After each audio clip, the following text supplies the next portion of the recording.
Topoľčanoch bola dnes dusná atmosféra. Dôchodcovia prišli protestovať pred budovu radnice, aby upozornili na zvýšené poplatky za opatrovateľské služby. Na svedomí to má mestský parlament. Protestujúci tvrdia, pre zvýšené poplatky trpí 116 ťažko zdravotne postihnutých seniorov. Za služby musia platiť o 100% viac. V Topoľčanoch sa to týka ľudí nad 62 rokov, to znamená v priemere 80 až 90 roční ľudia.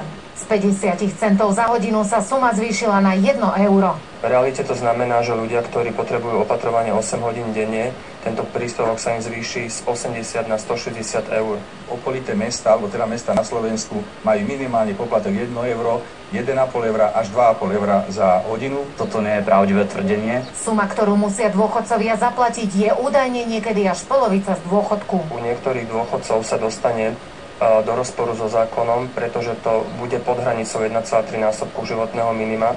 Mesto hľadá kompromis. Hľadáme spôsob kompenzácie cez jednorazové dávky a tým, ktorí to ozaj najviac potrebujú, tak by sme im vedeli poskytnúť finančné prostriedky napríklad na liek. Timea Cimermanová, Slovenská televízia.